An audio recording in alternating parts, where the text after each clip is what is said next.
para sa bansa'y abot kamay na.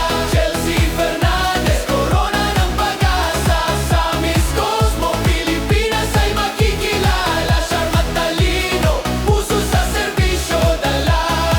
Chelsea Fernandez, unang corona, para sa bansa'y abot kamay na.